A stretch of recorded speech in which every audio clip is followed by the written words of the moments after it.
ආයුබෝවන් විචිත්‍ර ඇකඩමි YouTube channel එකට ඔබ සාදරයෙන් පිළිගන්නවා. අද අපි කතා කරන්න බලාපොරොත්තු වෙන්නේ 11 ශ්‍රේණියේ විද්‍යා විෂයට අදාළව පස්වෙනි පාඩමේ 4 වෙනි වීඩියෝ තමයි අද අපි ඉදිරිපත් කරන්නේ. අපි මේ වීඩියෝෙන් සාකච්ඡා කරන්න බලාපොරොත්තු වෙන්නේ වක්‍ර දර්පණ පිළිබඳ.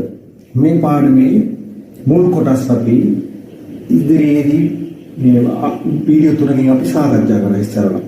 අද කතා කරන්නේ වක්‍ර දර්පණ කියන කොටස. මොකද වක්‍ර දර්පණ අපි ගත්තාම වක්‍ර දර්පණ බෙදනවා කොටස් දෙකකට. එකක් තමයි අවතල දර්පණ.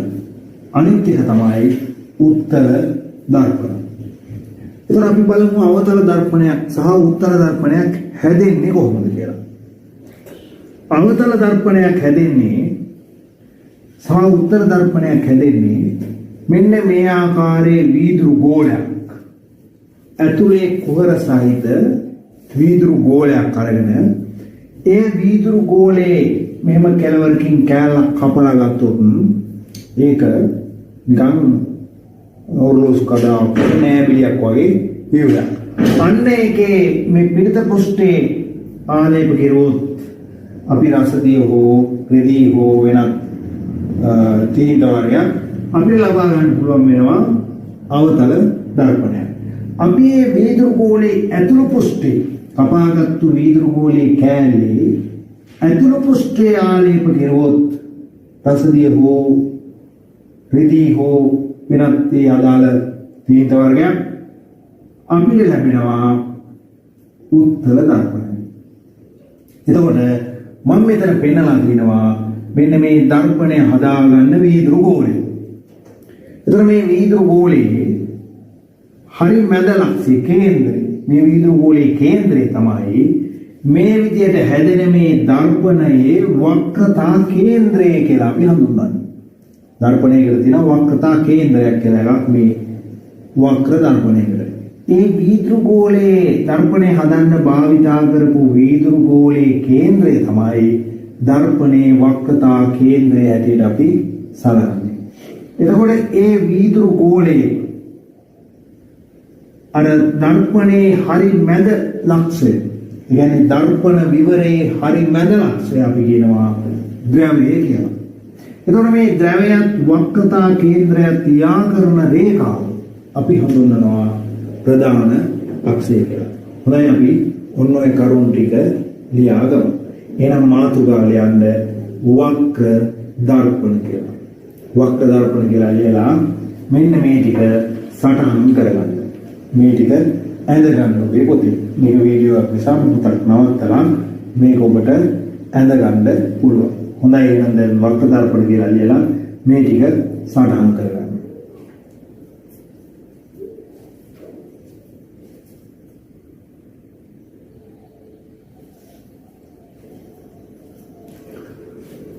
හොඳයි මම හිතනවා ඔබ ඇඳගන්න ඇති කියලා. එහෙනම් අපි පොඩ්ඩක් යටින් මෙහෙම ලියමු. වක්‍ර දර්පණ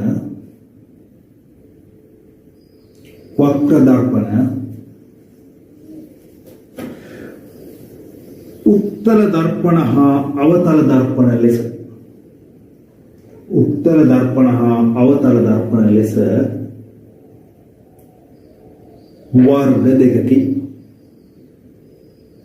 වක්‍ර දර්පණ උත්තර දර්පණ හා අවතල දර්පණ ලෙස වර්ග දෙකකි.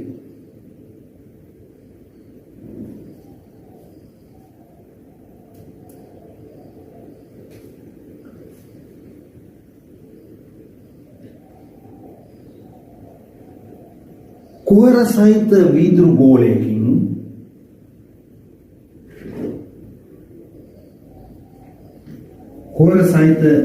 ගෝලයකින්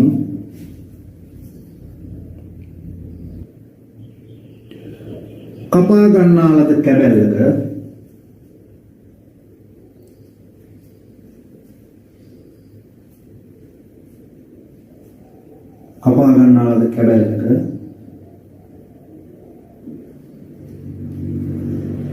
පිටත පෘෂ්ඨයේ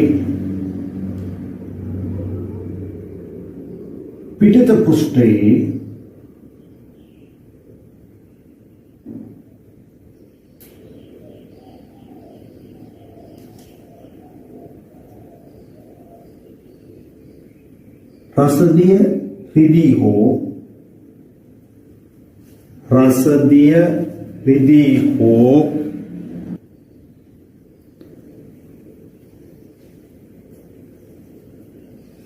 අදාළ තීන්ත වර්ගයක් ආලේප කිරීමෙන්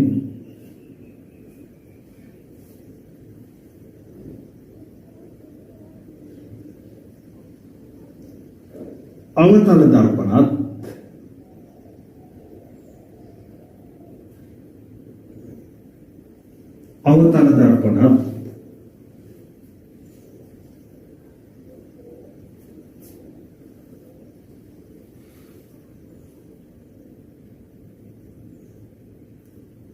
ඇතුළු පෘෂ්ඨයේ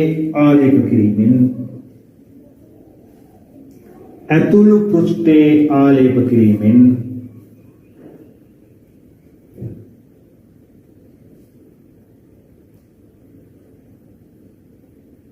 උත්තල දර්පණත් සාදා ගනී.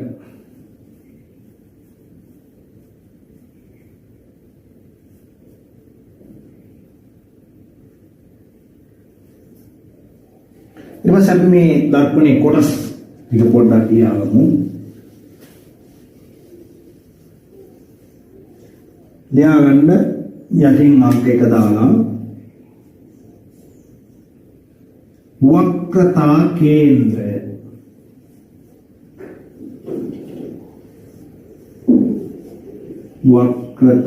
කේන්ද්‍රය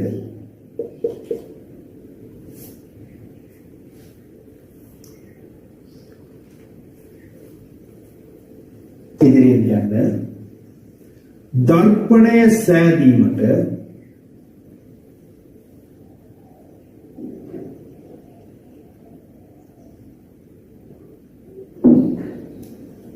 භාවිතා කළ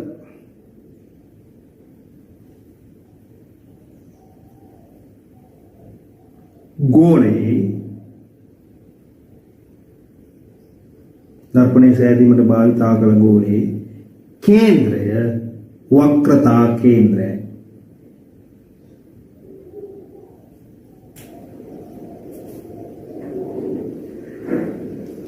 ඒ තමයි රූප චලනයේ මේ සටහන් කරලා තියෙන්නේ. ඊළඟ ලියාගන්න දෙක මේ වක්‍රතා කේන්ද්‍රය කියන එකේ වක්‍රතා කේන්ද්‍රය කියලා ලියුවේ වරන් ඇතුලේ දාගන්න C කියලා. වක්‍රතා කේන්ද්‍රය C වලින් තමයි හඳුන්වන්නේ. ඊළඟට ද්‍රවය අපි සංකේත කරන්නේ P වලින්. මෙන්න මේක ලියලා වරන් ඇතුලේ P කියලා දාන්න.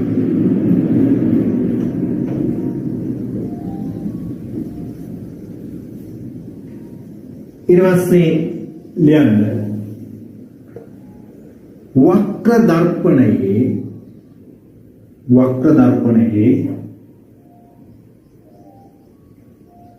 දර්පණ විවරයේ හරි මැද ලක්ෂය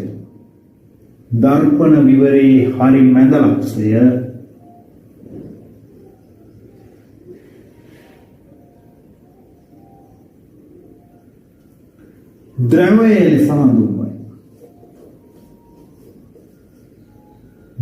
ලෙස හඳුන්වයි.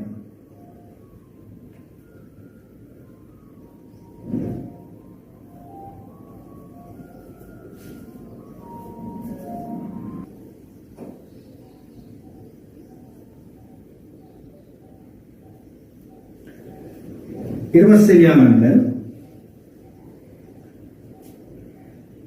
අංක 3 ප්‍රධාන අක්ෂය.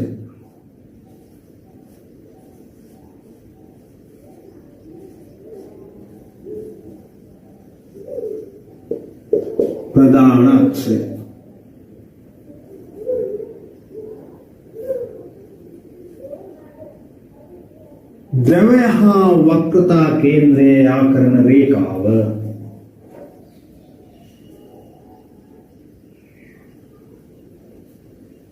ද්‍රවය හා වක්‍රතා කේන්ද්‍රයා කරන රේඛාව වරහන් ඇතුලේ P සහ C වරහන් ඇතුලේ P සහ C යා කරන රේඛාව ප්‍රධාන අක්ෂය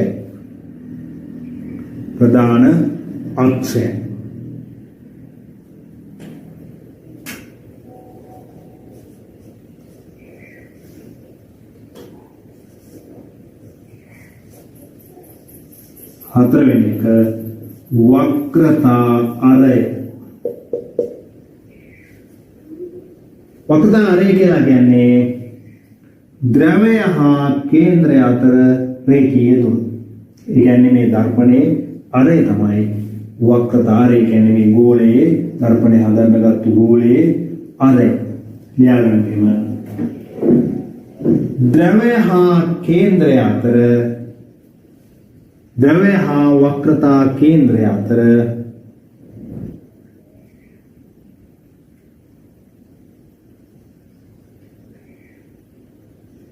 සරල රේඛීය දුර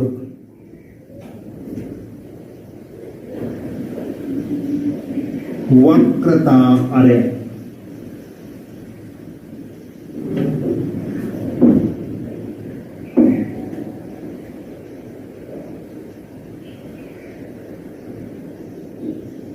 වක්‍රතා අරය.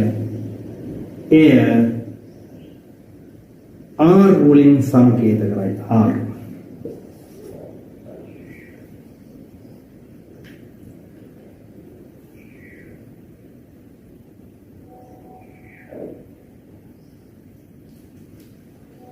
ඊට පස්සේ යන නාභි දුර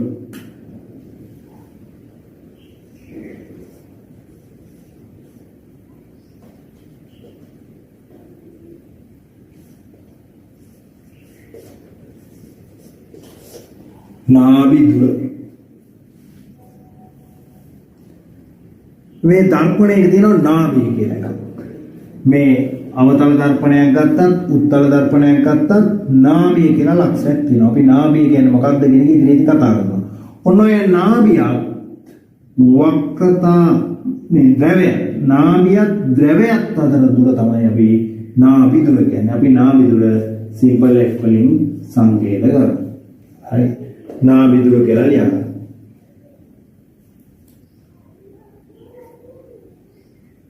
වක්‍ර දර්පණයක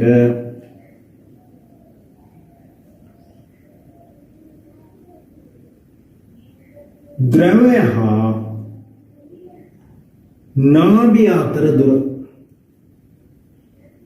ද්‍රවය හා නාභිය අතර දුර නාභි දුර ලෙස හඳුන්වයි. නාභි දුර ලෙස හඳුන්වයි. right. ද්‍රවය හා නාභිය අතර දුර නාභි දුර ලෙස හඳුන්වයි.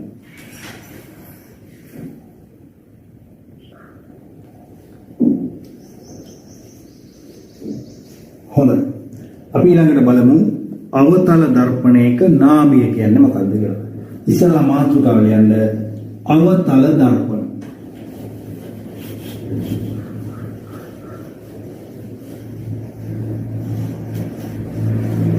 අවතල දර්පණ කියලා ලියාගන්න මාතෘකාව.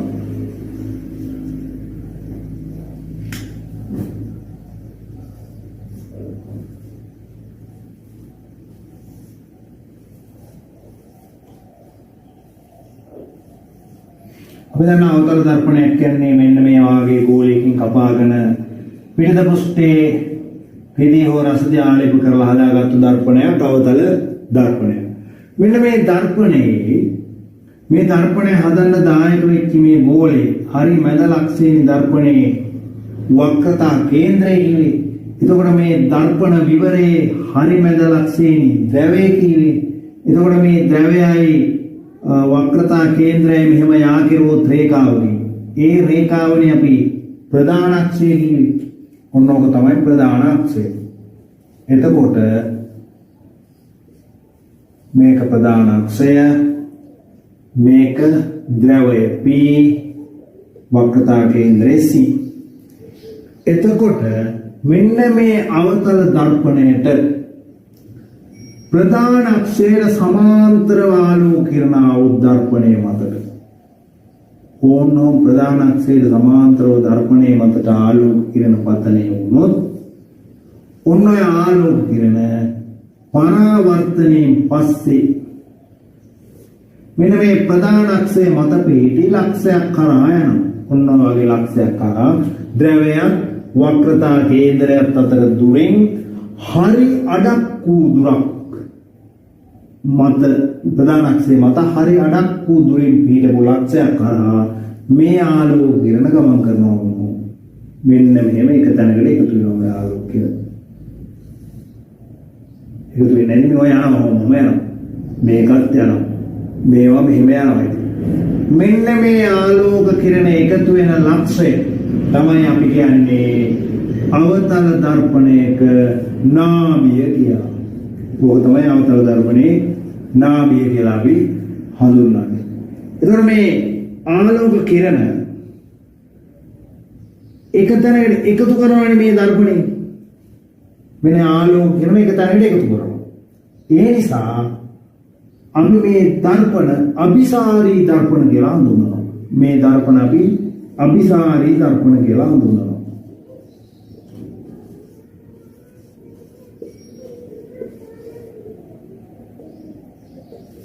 right. දැන් ඔබ අවතල දර්පණ කියලා මාතෘකාව ලියන්න ඇති. දැන් මෙන්න මේ රූපය පොඩ්ඩක් ඇඳලා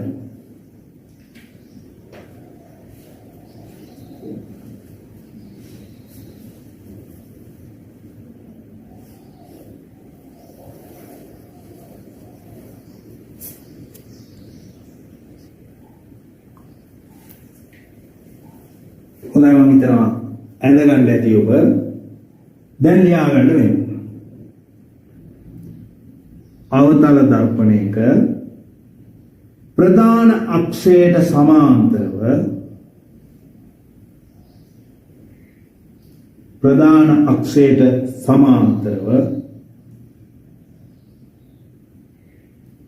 දර්පණය වෙත පැමිණෙන ආලෝක කිරණ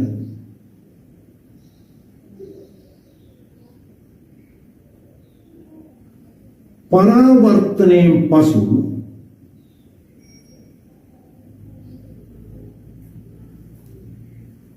ප්‍රධාන අක්ෂය මත පිහිටි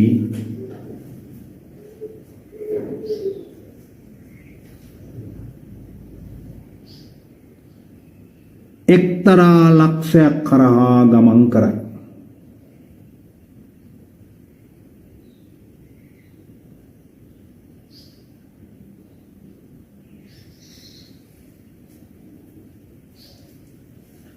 එම ලක්ෂය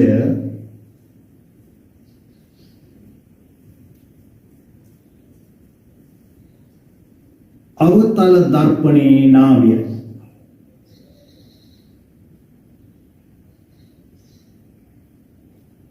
එම ලක්ෂය අවතල දර්පණේ නාභියයි.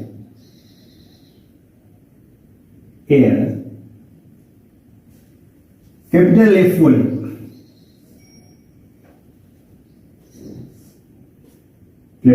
වලින් සංකේත කරයි.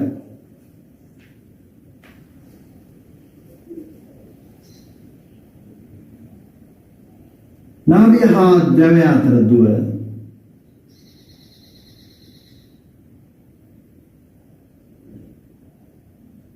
නාභි දුරයි.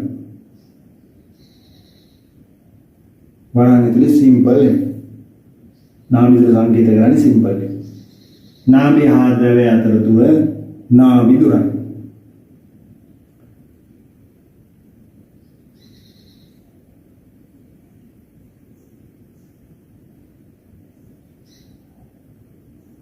නාභි දුර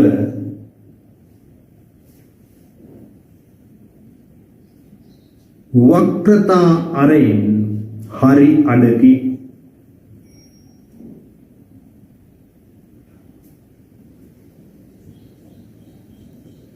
වක්‍රතාරයෙන් හරි අඩකි.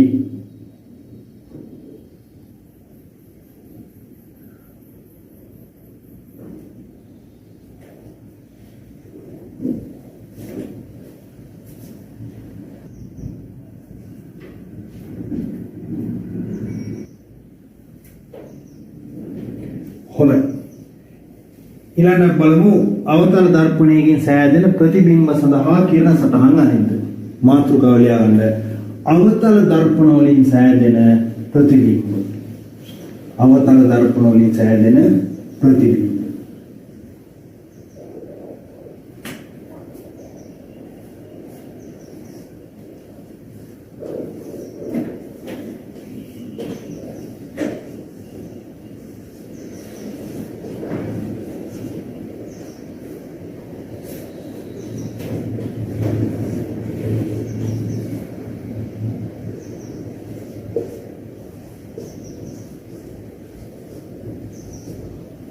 අවතල දර්පණ වලින් සෑදෙන ප්‍රතිබිම්බ.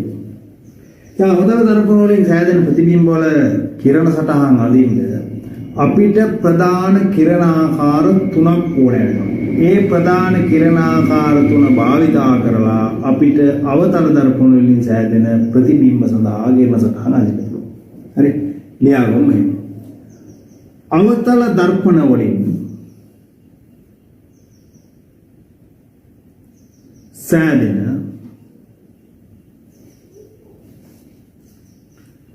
ප්‍රතිබිම්බ වල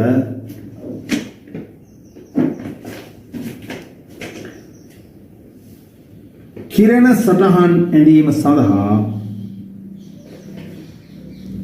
අවතල දර්පණ වලින් සෑදෙන ප්‍රතිබිම්බ වල කිරණ සටහන් ඇඳීම සඳහා ප්‍රධාන කිරණ ආකාර තුනක් වැදගත්.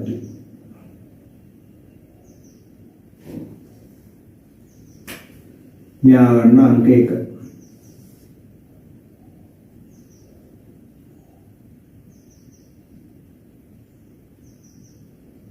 අංක 1 තමයි ප්‍රධාන අක්ෂයට සමාන්තරව පැමිණෙන ආලෝක කිරණ.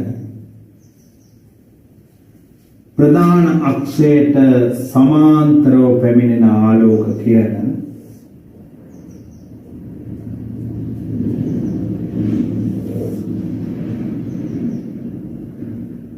පරාවර්තනයෙන් පසු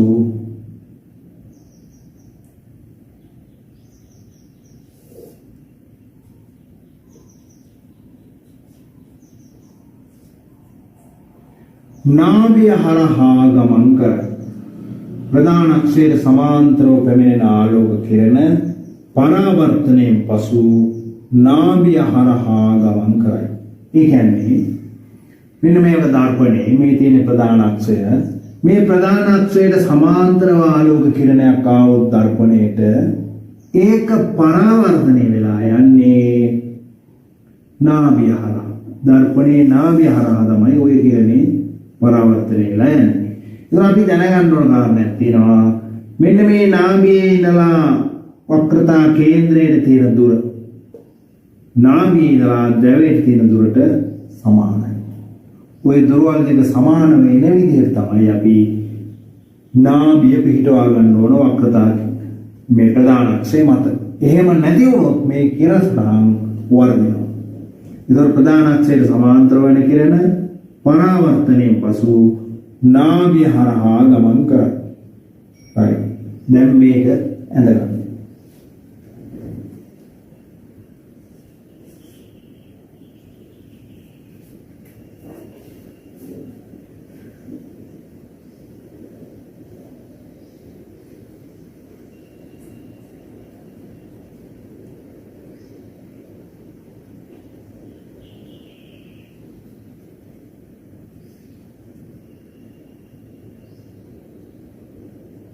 හොඳයි. මම ඉතර ඇඳගන්න ඇති. අපි දෙවෙනි කිරණ ලියාගමු අංක 2. දැන් පළවෙනි එක තමයි ප්‍රධාන අක්ෂයට සමාන්තර වෙන කිරණයක් නාභිය හරහා යනවා. දෙවෙනි එක තමයි මේ නාභිය හරහා කිරණයක් ආවොත් ඒක ප්‍රධාන අක්ෂයට සමාන්තරව ගමන් කරනවා. කොහේදද කිරණ ඉන්නේ? වස්තුවේ ඉඳලා. වස්තුවේ ඉඳලා ප්‍රධාන අක්ෂයට සමාන්තර වෙන කිරණ නාභිය හරහා යනවා. වගේම වස්තුවේ ඉඳලා නාභිය හරහා කිරණයක් ආවොත් ඒක ප්‍රධාන අක්ෂයට සමාන්තරව ගමන් කරනවා. ඔන්න ඔය කිරණේ තමයි දෙවෙනි කිරණ. ලියාගන්න අංක 2. නාභිය හරහා එන කිරණයක්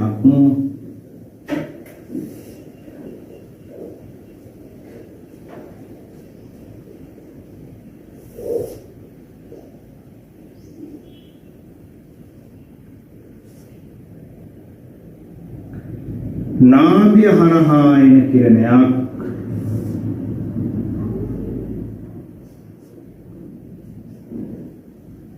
ප්‍රධාන අක්ෂයට සමාන්තරව ගමන් කරයි. නාභිය හරහා එන කිරණයක් ප්‍රධාන අක්ෂයට සමාන්තරව ගමන් කරයි.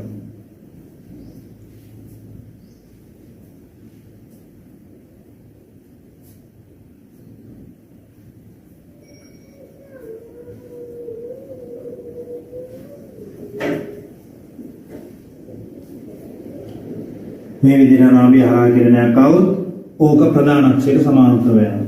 දැන් ඕක ඇඳගන්න.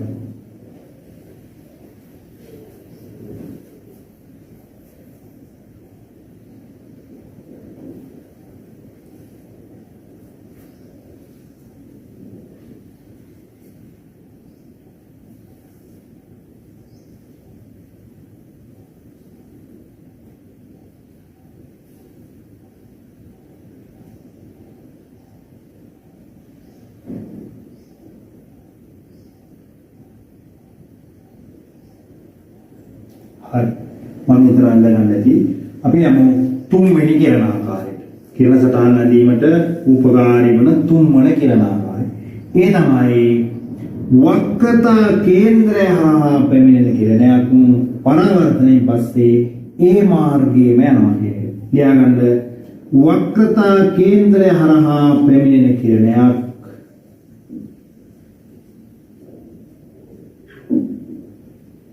පරාවර්තනයෙන් පසු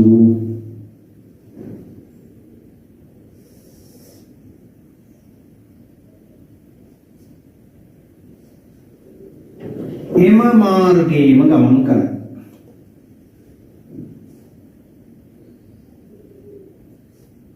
වක්‍රතා කේන්ද්‍රය හරහා එන කිරණයක් පරාවර්තනයෙන් පසු එම මාර්ගයේම ගමන් කරයි. වක්‍රතා කේන්ද්‍රය හරහා එන කිරණයක් පරාවර්තනයෙන් පසු එම මාර්ගයේම ගමන් කරයි. හරි. දැන් මේ තුන්වෙනි කිරණ ආකාරය ඇඳගන්න ඕන. දැන් මේක පොඩ්ඩක් බලන්න. සමාන්තරව එන කිරණේ නාභිය හරහා ගියා. නාභිය හරහා එන එක සමාන්තරව ගියා. දැන් ඊළඟ කිරණේ ඉන්නේ වක්‍රතා කේන්ද්‍රය හරහා. වක්‍රතා කේන්ද්‍රය හරහා දර්පණ පෘෂ්ඨයට එන කිරණය දර්පණයට වදින තන කෝණය අංශ ගන්න. එතකොට හරියටම කිරණේ ඉන්නේ අභිලම්බේ. පතන කෝණය බිඳුවයි. පතන කෝණය බිඳුවයි. එතකොට දැන් මේ පරාවර්තනයේ සිද්ධ වෙන්නේ පරාවර්තන නියම වලට අනුකූලව. එතකොට පතන කෝණය බිඳුවයි නම් පරාවර්තන කෝණයත් බිඳුව වේතුයි. ඒ නිසා තමයි ඒක ආපු මාර්ගයේම ආපසු ගමන් කරන්නේ. හරි. හරි.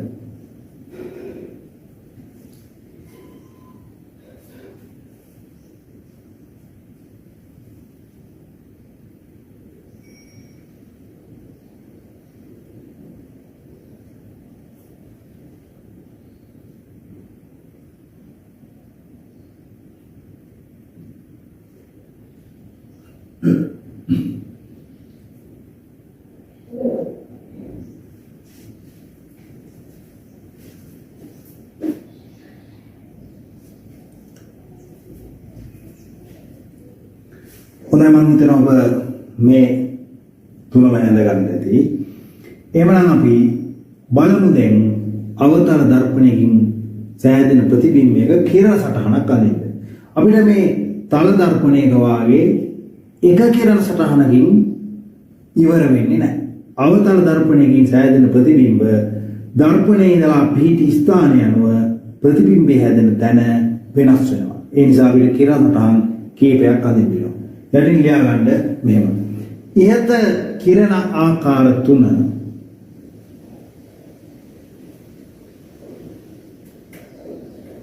ඉහත කිරණ ආකාර තුන යොදා ගනිමින්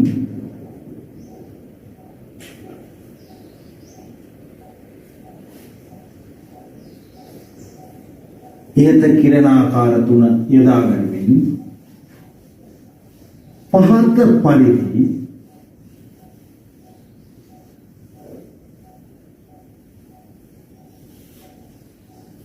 අවතල දර්පණ වලින් සෑදෙන ප්‍රතිබිම්බ සඳහා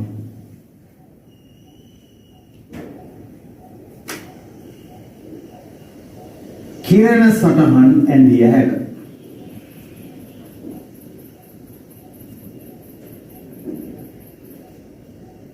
අවතල දර්පණ වලින් සෑදෙන ප්‍රතිබිම්බ සඳහා කිරණ සටහන් ඇඳිය හැක.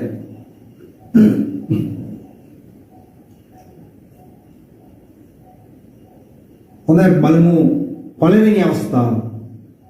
පළවෙනි අවස්ථාව තමයි වස්තුව අන්තිමේ වස්තුව පිහිටි ස්ථානය වෙනස් වෙනවා කියලා. වස්තුව දර්පණය හා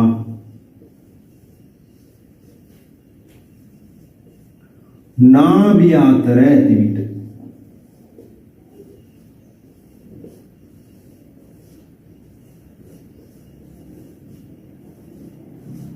ඔන්න මම අඳිනවා දර්පණය මේ විදිහට පහසුවට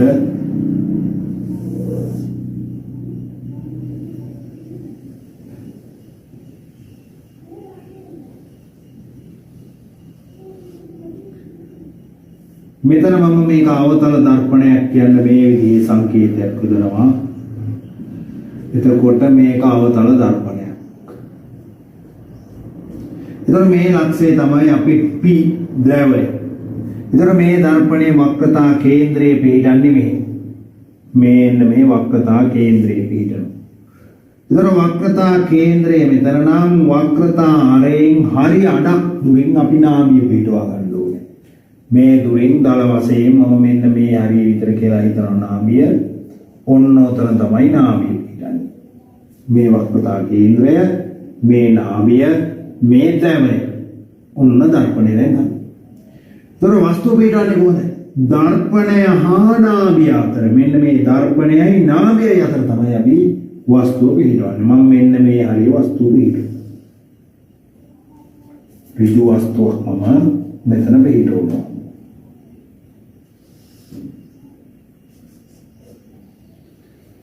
දැන් අපි ඉගෙන ගත්තා කිරණ ආකාර තුනක්. ඔය තුන භාවිතා කරලා තුنين අපිට දෙකයි ඕනේ. තුනම ඕනේ නැහැ. දෙකක් අවශ්‍යයි. එයින් දෙකක් භාවිතා කරලා අපි මේ ප්‍රතිබිම්බය ගන්නවා. අපි එකක් ගන්නවා ප්‍රධාන අක්ෂයට සමාන්තරව ආපු කිරණ මේ පළවෙනි එක. ප්‍රධාන අක්ෂයට සමාන්තර වෙන කිරණ කොහෙන්ද යන්නේ දර්පණය වැදිලා? නාභිය හරහා යනවා. මෙහෙම ඇවිල්ලා ඒ කිරණේ යන්න ඕන මේම. ප්‍රධාන අක්ෂයට සමාන්තර වෙන කිරණේ නාභිය හරහා යනවා. කිරණේ කොහෙන්ද? වස්තුවේ ඉඳලා. වස්තුවේ ඉඳලා කිරණේ. මේ ප්‍රධාන අක්ෂයකට සමාන්තරව ආපු කිරණ දර්පණය වැදිලා නාභිය හරහා යනවා. දෙවෙනි එක තමයි මම ගන්නවා මේ වක්‍රතා කේන්ද්‍රය හරහා එන කිරණයක්. වක්‍රතා කේන්ද්‍රය හරහා කිරණයක් එනවා වස්තුවේ මුදුනේ ඉඳලා මෙහෙම. එතකොට ওই කිරණේ යන්න ඕන මෙහෙම. වක්‍රතා කේන්ද්‍රය හරහා. මෙන්න එන්නේ වක්‍රතා කේන්ද්‍රය හරහා කිරණයක් එනවා හරියටම වස්තුවේ මුදුනේ වැදීගෙන දර්පණය වෙද මේ විදිහට. දැන් මේ කිරණය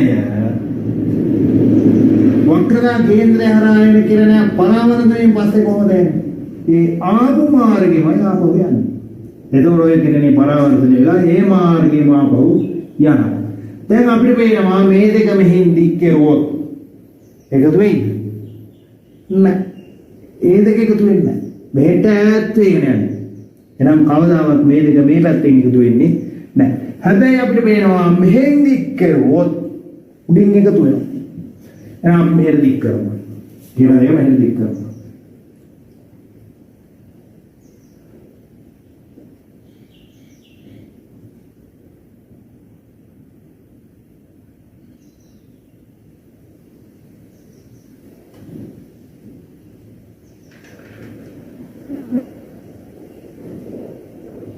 ඔන්න වස්තුව O කියන වස්තුවේ I කියන ප්‍රතිබිම්බයක් අපිට ලැබුණා.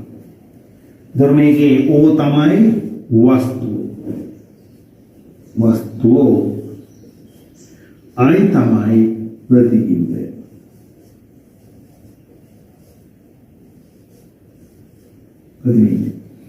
හැබැයි දැන් බලන්න මේ ප්‍රතිබිම්බය අපි ලබා ගත්තේ කිරණ දික් කරලා. ඒතර ඇත්තටම ප්‍රතිබිම්බය හා කිරණ යන්නේ නැහැ. ඒතර මේ ප්‍රතිබිම්බය පෙන්නේ කොහෙන්ද? දර්පණය ඇතුළේ. දර්පණය ඇතුළෙන් තමයි ප්‍රතිබිම්බය පෙන්නේ. දර්පණය ඇතුළේ. එතකොට වස්තුවට වඩා විශාලයි ප්‍රතිබිම්බය. වස්තුවට වඩා විශාලයි. එතකොට මේ ප්‍රතිබිම්බේ ගුණ අපි ලියුවොත් මේ ප්‍රතිබිම්බේ ගුණ අපි බැලුවොත් ප්‍රතිබිම්බය ගුණ ප්‍රතිබිම්බය උඩුකුරුයි වස්තුව උඩුකුරුයි ප්‍රතිබිම්බයත් උඩුකුරුයි මේ ප්‍රතිබිම්බය උඩුකුරු ප්‍රතිබිම්බය උඩුකුරුයි එතකොට මේක තේරෙකට ගන්න හැකිද බෑ මේක පේන්නේ දර්පණය ඇතුළේ තාත්වික නැහැ එහෙනම් මේ ප්‍රතිබිම්බය අතාත්විකයි ඔය ප්‍රතිබිම්බය අතාත්විකයි ඊළඟ මේ ප්‍රතිබිම්බයේ අර තල දර්පණ වල වගේම මේකේ වම දකුණ මාරු වෙනවා ඒ කියන්නේ මේකේ පාර්ශික අපවර්තනය වෙනවා පාර්ශික අපවර්තනය වේ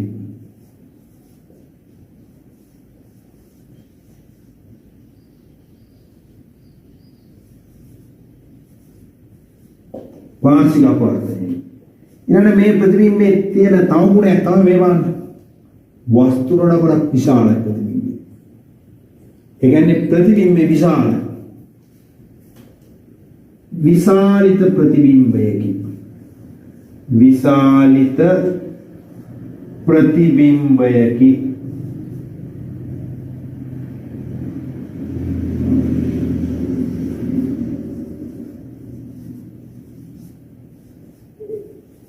ප්‍රතිබිම්බේ විශාල ප්‍රතිබිම්බේ විශාල නම් වස්තුවට වඩා අපි අර තල දර්පණ වලින් කතා කරපු ප්‍රතිබිම්බ වල යමක් අපි ගත්තා ප්‍රතිබිම්බයේ උස වස්තුයේ උසින් බෙදලා විශාලණය කියලා කියනවා. එතකොට මේකේ විශාලණය එකට වඩා වැඩි වෙනවා. එතකොට විශාලිත ප්‍රතිබිම්බයක් කියන්නේ විශාලණය එකට වැඩි. විශාලණය එකට වැඩි. එකට වැඩි විශාලණය. එතකොට උඩුකුරුයි අතාත්විකයි පාර්ශික අපවර්තනය වෙනවා විශාලිත ප්‍රතිබිම්බයකි විශාලණයකට වැඩි ප්‍රතිබිම්බය පේන්නේ කොහෙද ප්‍රතිබිම්බය වෙන්නේ දර්පණය ඇතුළේ ඒ කියන්නේ දර්පණය තුලින් දිස්වේ දර්පණය තුලින් දිස්වේ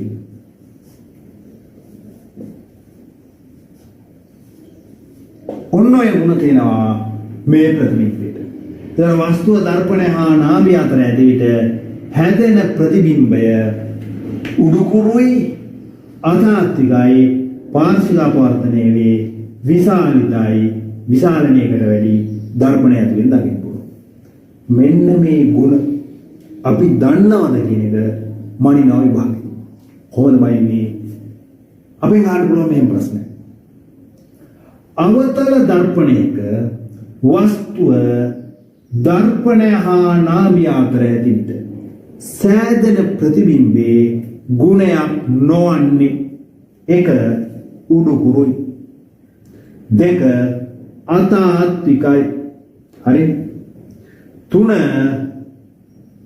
විශාලණය එකට වැඩි හතර පාර්ශික අපවර්තනයක් සිදු නොයි.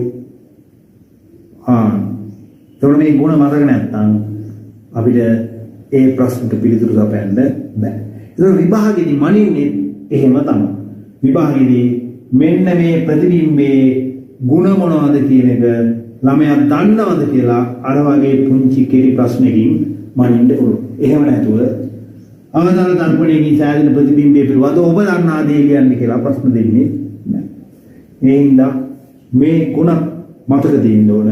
කිරසටහන ඇඳ ගන්නත් පුළුවන් වෙන්න ඕනේ. එහෙමනම් දැන් කිරසටහන ඇඳලා මේ ಗುಣ ටික ලියා ගන්න.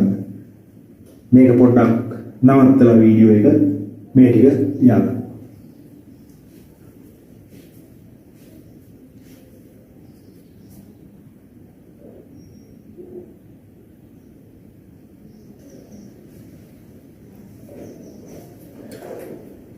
හොඳයි මම හිතනවා ලියා ගන්න ඇති කියලා. එමනම් අපි බලමු ඊළඟ අවස්ථාව. දැන් අපි යන්නේ නාභියයි ද්‍රව්‍යයයි අතරනේ. අපි ඊළඟට යනවා වස්තු චුට්ට අරගෙන යනවා දර්පණයෙන් ඉවතට. ඒතකොට දෙවෙනි අවස්ථාවේ අපි වස්තුව ගන්නවා නාභියට. නාභියට අරගෙන අපි ප්‍රතිබිම්බයක් කරලා බලමු. ලියන්න වස්තුව නාභියේ ඇතිවිට. වස්තුව නාභියේ ඇතිවිට.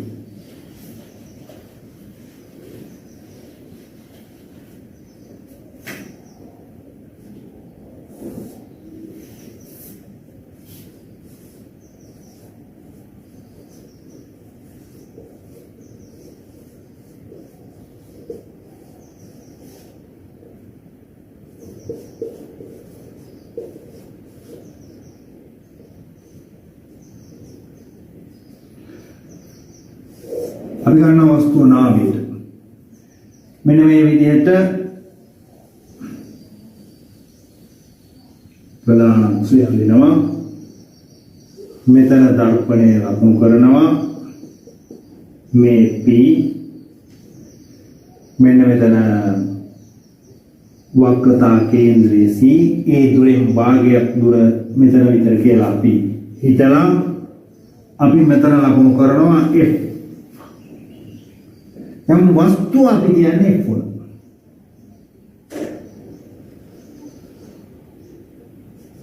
ඔන්න F වල වස්තුව දෙන්නවා. දැන් බලමු කියලාද? පළවෙනි එක දෙනවා ප්‍රධාන අක්ෂයට සමාන්තර වෙන කිරණයක් නාභිය හරහා යනවා. ඕන්නේ හරියට. දැන් හරියට මේ කිරණසටහන් අදිනකොට මෙන්න මේ දුරවල් හරියට ගන්න ඕනේ. දුරවල් කියන්නේ නාභිය පිහිටවන්න ඕනේ වක්‍රතාරයකින් භාගය. මුලින් නාභිය පිහිටවන්න නැත්නම් අදිනවා කිරණසටහන. ඔන්න ප්‍රධාන අක්ෂයට සමාන්තර වෙන කිරණ නාභිය හරහා. ඊළඟ එක අපිට ගත්ත එක වක්‍රතා කේන්ද්‍රය හරහා යන කිරණයක්. වක්‍රතා කේන්ද්‍රය හරහා යන කිරණයක් ඒ මාර්ගයෙන් යනවා. මෙහෙට ආවා දර්පණය වැදිලා ආපහු ඒ මාර්ගයෙන් යනවා. හොඳ. දැන් මේ කිරණ දෙක එකතු වෙයිද? නැහැ. මේ කිරණ දෙක එකතු වෙන්නේ කොහෙද? අනන්තයේ. අනන්තයේ තමයි කිරණ දෙක එකතු වෙන්නේ. එහෙමනම් ප්‍රතිබිම්බයේ ගුණ කොහොමද එන්නේ? ප්‍රතිබිම්බය ඇති වෙන්න ඕන අනන්තේ ಗುಣ තමයි ප්‍රතිබිම්බය ඇති වෙන්න ඕන අනන්තේ ඇති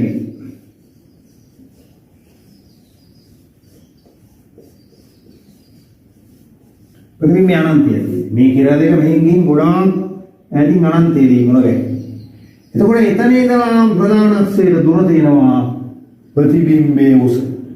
උදර විශාල ප්‍රතිබිම්බයක් වෙන්නේ. පොඩි ප්‍රතිබිම්බයක් නෙවෙයි අති විශාල ප්‍රතිබිම්බයක්. අති විශාල ප්‍රතිබිම්බයක් මේක. අති විශාල ප්‍රතිබිම්බයක.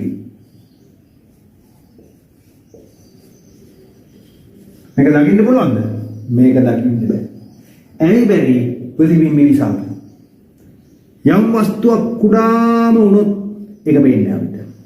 ඒ වගේම වස්තුවක් අති විශාල වුණොත් ඒත් පේන්නේ නැහැ. හරියට පේන්නේ අපිට මේ වස්තුවෙන් ටිකයි කැලයි පොඩ්ඩයි පේන්නේ. වස්තුව හඳුනා ගන්න බෑ. අපිට දැන් පෘථුවිය ගෝලාකාරයි කියලා පේන්නේ නැත්තේ ඇයි? පෘථුවිය විශාලයි. අපිට පේන්නේ පෘථුවිය සුළු ප්‍රමාණයක්. එතන ඉඳගෙන මුළු පෘථුවියම අපිට දකින්න බෑ. බැරි නිසා අපිට පෘථුවිය ගෝලාකාරයි කියලා පේන්නේ නැහැ. අපිට මුළු පෘථුවියම පේනවද? පෘථුවියේ ස්වභාවය පේනවද? පෘථුවියේ කාන්තාර තියෙනවා. මුහුදු තියෙනවා ඊළඟට වනාන්තර තියෙනවා. ඕක මොකක්ද අපිට පේන්නේ? අපි ඉන්න තැන වටපිටාවේ පේන ටික විතරයි අපිට පේන්නේ. උපන්දා ඉඳලම යම් තැනක අපි හැදුනා වැටුණා නම් පෘථුවියේ අනිත් බාහිර පරිසරය ගැන කිසි දැනුමක් අපිට නොලැබුණා නම් අපි දන්නේ අපි හැදුණු වැටුණු වටපිටාවේ පරිසරයේ ටික විතරයි. එහෙනම් අපි පෘථුවිය හැටියට දකින්නේ ඒ ටික විතරයි. පෘථුවිය කොයි වගේද කිව්වොත් අපි ඒ දකලා තින් ටික තමයි අපි කියන්නේ මේවා. ඒ වුණාට ඒක පැහැදිලිව දකින්න නම් අපි ඈතට ගිහින් බලනකොට තමයි මුහුදු පේනවා, කාන්තාර පේනවා, රටවල් පේනවා, ගොඩබිම් පේනවා, ගංගා පේනවා. ඒවා මොකක්ද පේන්නේ අපිට මෙතන ඉඳලා. ඇයි? වස්තුව විශාලයි. ඒ වගේ මේ ප්‍රතිබිම්බය අති විශාල වෙනකොට අපිට ඕක හරියට දකින්න බෑ. එතකොට අති විශාල ප්‍රතිබිම්බයක්. දකින්න බෑ. පැහැදිලිව දැකිය නොහැක. පැහැදිලිව දැකිය නොහැක.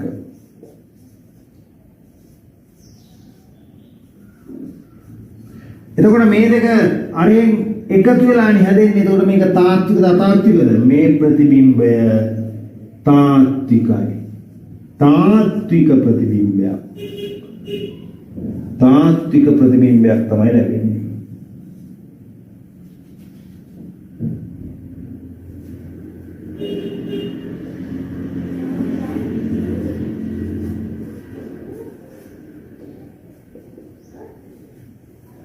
උඩුකුරුද යටිකුරු එවන් වස්තුවේ ඉහළ ඉඳලා එන කිරණ දෙක මුණ ගැහෙන්නේ මේ ප්‍රධානක්ෂය මේ තියෙන්නේ. මේ දෙක මෙහෙන් මුණ ගැහෙන්නේ. එහෙනම් ඒ පැත්ත තමයි ප්‍රතිබිම්බයේ මුදුන තියෙන්නේ. එහෙනම් මේ ප්‍රතිබිම්බය යටිකුරු. ප්‍රතිබිම්බය යටිකුරු. ඔන්න ඔය ලක්ෂණ ඔය ප්‍රතිබිම්බයට තියෙනවා. හොඳයි. දැන් මේක අදගෙන මේ ගුණ ටික ලියන්න.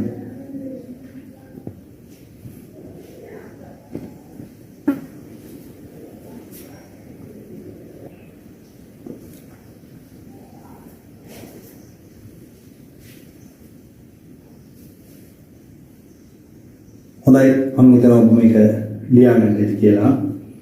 එහෙනම් අපි බලමු දැන් අපි පොඩ වස්තු ඈඩ් කරගෙන ගියේ. වස්තුව P5 අතර තිබ්බ දැන් F වලට ගත්තා.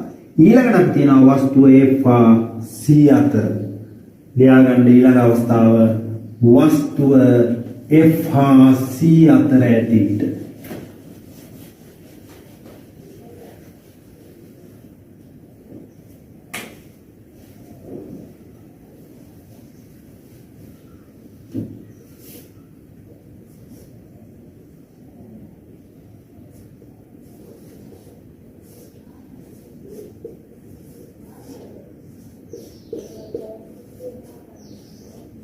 वस्तु फांसी अंदर मुझे प्रतिबिंबे को हम देखेंगे බලමු.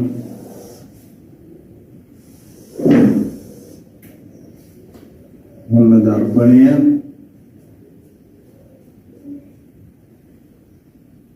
මෙන්න C ඒකේ දුරෙන් හරි භාගයට අපි ලබමු කරනවා F. එතකොට වස්තුව තියන්නේ F සහ C අතර. දැන් F වල තියෙනවා නාමය අනන්තේනේ. එහෙමනම් F වල තියෙන අති විශාල ප්‍රතිබිම්බයක් යටිකුරු. F ට කිට් වෙන්න ප්‍රතිබිම්බය විශාලයි. ඒ හින්දා අපි පොඩ්ඩක් මේක C ට කිට්ටු වස්තුව තියෙනවා. ඒතර ප්‍රතිබිම්බය පැහැදිලිව ගත්තා ඒක. ඒ වස්තුව තියෙන්නේ F C අතරමනේ. වස්තුවේ පිටන්නේ F C අතරමයි. එතකොට අපි අඳිනවා ප්‍රධාන අක්ෂයට සමාන්තර වෙන කිරණයක් පරාවර්තනයෙන් පස්සේ නාභිය හරහා ගමන් කරනවා. ඔන්න පළවෙනි කිරණය. වස්තුවේ ඉඳලා කිරණයක් එනවා ප්‍රධාන අක්ෂයට සමාන්තරව. එතකොට මේ ප්‍රධාන අක්ෂයට සමාන්තර වෙන කිරණ පරාවර්තනයෙන් පස්සේ නාභිය හරහා ගමන් කරනවා. දැන් බලමු දෙවෙනි කිරණය. අපි ගමු C හරහා එන කිරණය. C වල ඉඳලා කිරණයක් එනවා මේ වස්තුව හරහා. ඕන C වල ඉඳලා. එතන C වල ඉඳලා කිරණයක් එනවා වස්තුව හරහා. ඒක ඇවිල්ලා වස්තුවේ මුඩට ගිහින් දර්පණය වැදුනහම ඒක ආපු කාර්යම මොකද යනවා. එතකොට මේ දෙක මෙහෙම මුණ ගැහෙයිද? මේක හොර යනවා මේක මෙහෙට යනවා. මුණ ගැහෙන්නේ නැහැ. හැබැයි මේදි මේ දෙක මුණ ගැහෙන ලකුණක් තියෙනවා. ඕ එතකොට මේ මෙතනදි කියලා මුණ ගැහෙනවා. ආන්න එතකොට මේ මුණ ගැහෙන ස්ථානයේ ප්‍රතිබිම්බයක් ඇති වෙනවා. මෙන්න වස්තුව මෙන්න ප්‍රතිබිම්බය. හරි? එතකොට ප්‍රධාන අක්ෂේර සමාන්තරව ආපු කිරණයක් නාභිය හරහා ගියා. සීහරහා ආපු කිරණයක් ඒ මාර්ගයේම ගියා. ඒ කිරණ දෙක මෙන්න මෙතනදී මුණ ගැහුණා. ඔය මුණ ගැහෙන තැන ප්‍රතිබිම්බයක් ආවා. මේ ප්‍රතිබිම්බය. මේක තමයි ප්‍රතිබිම්බය. එතකොට මේ ප්‍රතිබිම්බයේ ගුණ බලමු ගුණ. බැලුමට පේනවා ප්‍රතිබිම්බය යටි කුරුයි. ප්‍රතිබිම්බය යටි කුරුයි. යටි කුරුයි. වස්තුවල කුඩාද විශාලද? වස්තුවට වඩා විශාලයි. ප්‍රතිබිම්බය වස්තුවට වඩා විශාලයි. එහෙනම් විශාලයි ප්‍රතිබිම්බය. විශාලිතයි. දැන් මේ කිරණ ඇත්තටම ප්‍රතිබිම්බය හරහා යනවා. ඇත්තටම යනවා ප්‍රතිබිම්බය හරහා. එහෙනම් මේ ප්‍රතිබිම්බේ තිරයකට මෙහෙම ගන්න පුළුවන්. ඒ කියන්නේ මේ ප්‍රතිබිම්බය තාත්විකයි. ප්‍රතිබිම්බය තාත්විකයි. යටි කුරුයි විශාලයි තාත්විකයි. විශාලනේ එකට අඩු වේද වැඩි වේද? අනිවාර්යෙන් විශාල නම් විශාලණයකට වඩා වැඩි. ප්‍රතිබිම්බේ විශාලණය එකට වඩා වැඩි. විශාලණය එකට වැඩි. එකට වැඩි.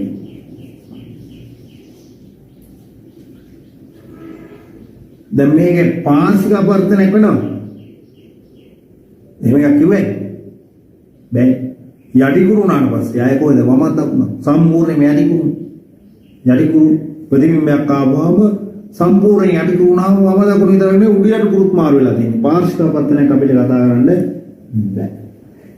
එතකොට මේ ප්‍රතිබිම්බය යටි කුරුයි විශාලයි තාත්විකයි. පිටලා තියෙන්නේ කොහෙද? C වලට පිටින්. C වලට පිටින් පිටන් ප්‍රතිබිම්බය. ඉස්සලා ප්‍රතිබිම්බය අනන්තයි. දැන් C වලට පිටින් පිටයි. C වලට පිටින් පිටයි.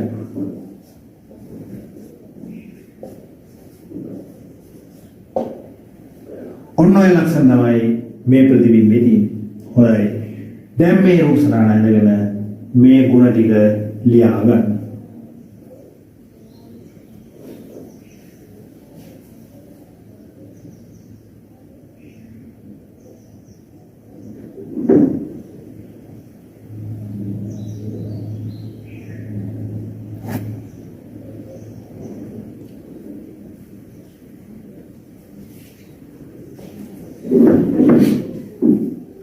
හොඳයි. ඔබ වීඩියෝ පොඩ්ඩක් නවත්තලා මේක ලියාගන්න ඇති කියලා මම හිතනවා. දැන් අපි යනවා ඊළඟ අවස්ථාවට. දැන් වස්තුව පීහායේ පතර තිබ්බා, ඊළඟට F වල තිබ්බා, F සහ C අතර තිබ්බා. ඊළඟට අපි වස්තුව දිනවා C වල. ලියාගන්න වස්තුව වක්‍රතා කේන්ද්‍රයේ ඇතිවිට නැත්නම් වස්තුව C වල ඇතිවිට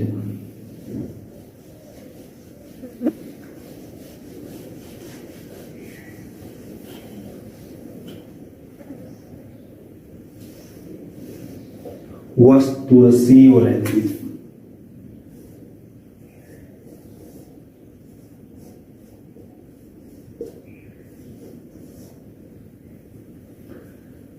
බලමු.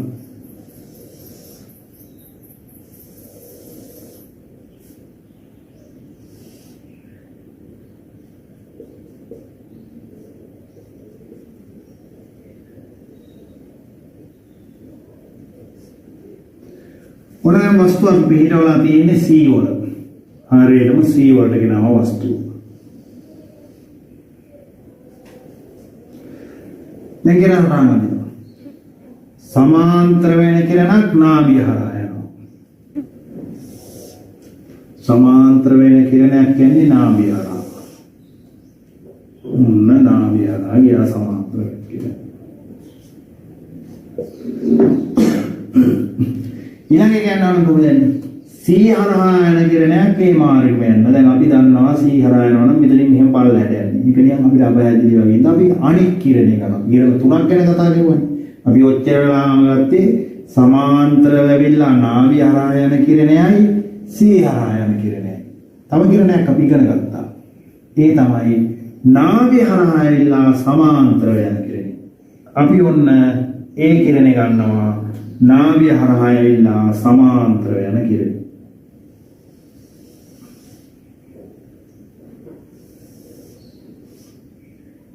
ඔන්න නාභිය හරහා ඇවිල්ලා ඒක සමාන්තරව යන. එතන මේ කිරණ දෙක මුණ ගැහෙන තැන තමයි වස්තුවේ ප්‍රතිබිම්බය දෙන්නේ. එතකොට මෙන්න මෙතන තමයි ප්‍රතිබිම්බේ. හරි? උතන තමයි ප්‍රතිබිම්බේ.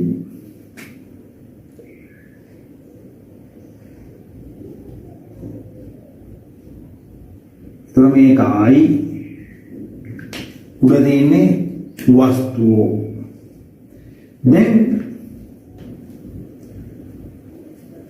අපි දැක්කා මෙතන වස්තුව තියෙනකොට මේ ආවේ අතාත්තික ප්‍රතිබිම්බයක්.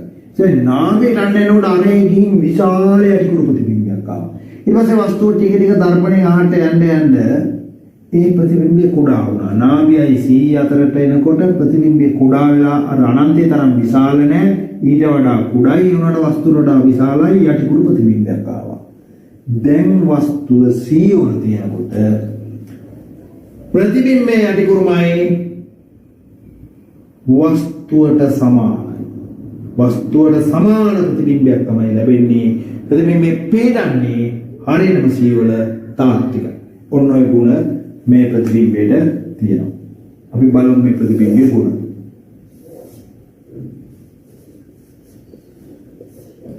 මොනවද ගුණ? යටිකුරු.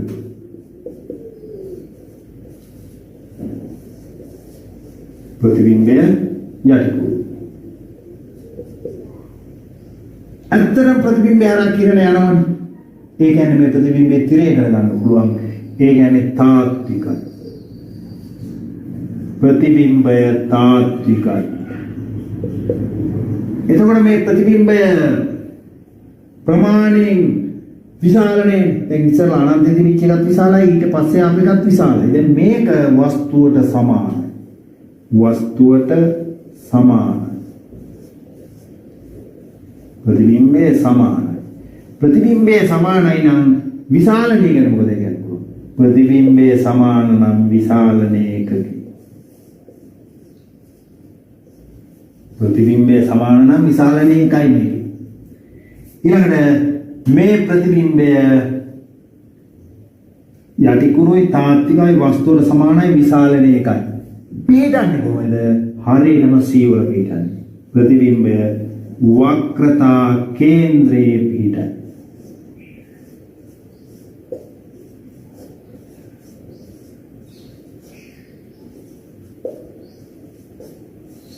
ඔන්න ඔය ලක්ෂණ තමයි ප්‍රතිබිම්බයේදී. ප්‍රතිබිම්බයේ යටිකුරුයි තාත්විකයි වස්තුවට සමානයි විශාලණය එකයි වක්‍රතා කේන්ද්‍රයේ පීඩයි.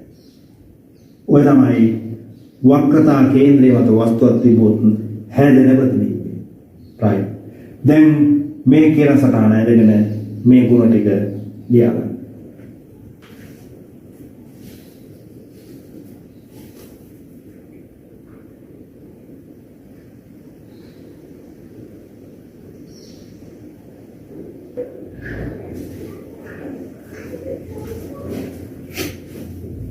හොඳයි.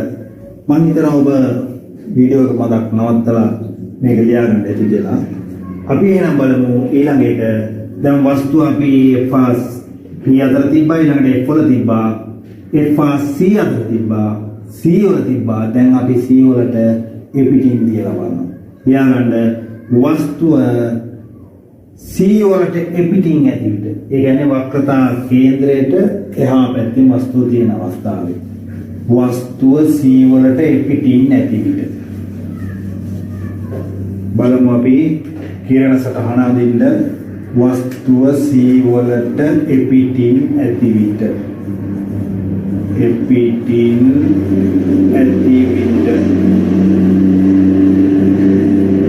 වස්තුව C වලට එපිටින් තියෙනකොට ප්‍රතිබිම්බය කොයි ආකාරයකද කියලා.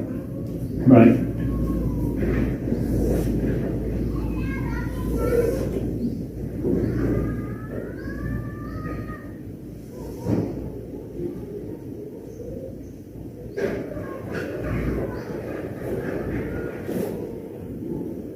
මෙන්න C පිටනවා මම මෙතන. ඒතොර නාභිය පිටවනවා එකෙන් භාගයක් දුරින් මෙහෙම C වලට එපිටින් වස්තුව තියෙනවා කියන්නේ වස්තුව තියන්නේ අපි මෙන්න මේ හරිය. මේ හරිය තමයි අපි වස්තුව පිටවන්නේ. එතකොට ප්‍රධාන අක්ෂය සමාන්තර වෙන කිරණයක් නාභිය හරහා යනවා. ඔන්න ප්‍රධාන අක්ෂය සමාන්තර වෙන කිරණය නාභිය හරහා යනවා. තව කිරණයක් අපි ගන්නවා වස්තුවේ ඉඳලා C හරහා. C හරහා එන කිරණයක් ඒ මාර්ගයේ යනවා. C හරහා එන කිරණයක් ඒ මාර්ගයේ යනවා. බව. දර්පණය ඇදලා පරාවර්තන වෙලා ඒ මාර්ගෙම යනවා.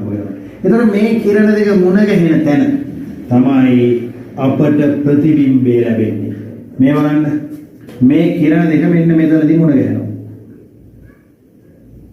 එතකොට මෙන්න මෙතන තමයි අපිට ප්‍රතිබිම්බයක් ලැබෙන්නේ.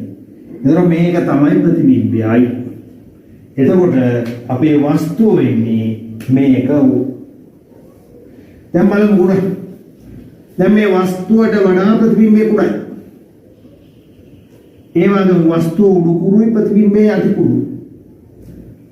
වස්තුව C වලට එපිටින් දෙනකොට ප්‍රතිබිම්බය පිටන්නේ FRC අතර. FRC අතර තමයි ප්‍රතිබිම්බය පිටලා තියෙන්නේ. එතකොට ප්‍රතිබිම්බය හරහා ඇත්තටම කිරණ යන නිසා මේ ප්‍රතිබිම්බය තාක්ෂිකයි. එහෙනම් අපිට මේකේ ಗುಣ මෙන්න මෙහෙම ලියන්න පුළුවන්. ಗುಣ යටි කුරුයි.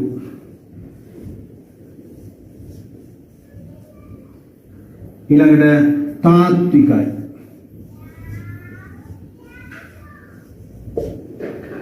FRC අතර පිටයි.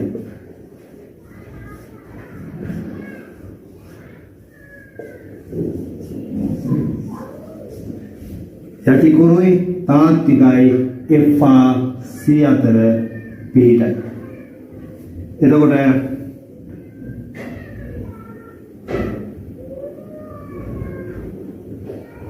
යටි කුරුයි තාත්විකයි FRC අතර පිටයි. විසාලනය නැත්නම් මේ ප්‍රතිබිම්බයේ ප්‍රමාණය කුඩයි. ඒ නිසා අපිට කියන්න පුළුවන් ඌනිත ප්‍රතිබිම්බයක් කියලා. ඌනිත ප්‍රතිබිම්බයකි. විසාලනයකට අඩුයි.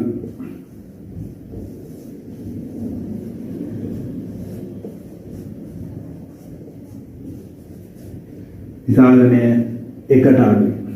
යටි කුරුයි තාත්විකයි FRC අතර පිටයි ඌනිතයි විසාලනයකට අඩුයි. හොඳයි. දැන් මෙන්න මේ ගුණ ටික ලියාගන්න මේ රූප සටහන ඇඳගෙන.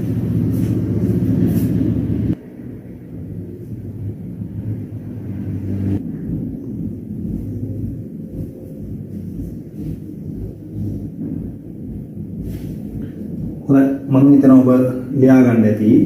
අපි බලමු ඊළඟ අවස්ථාව. ලියා ගන්න වස්තුව අනන්තයේ ඇති විට. වස්තුව අනන්තයේ ඇති විට. දැන් පොඩ්ඩක් අපි වස්තුව දර්පණයෙන් ඉවතට අරගෙන ගිහින් අපි දැන් වස්තුව තියෙනවා අනන්තයේ.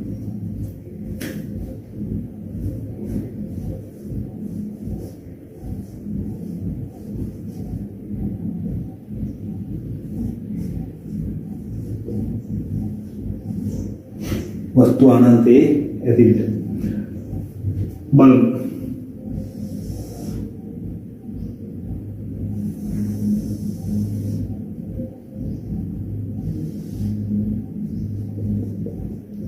මෙතන වක්‍රතා කේන්ද්‍රය මෙතන අපි පිටවනවා නාභිය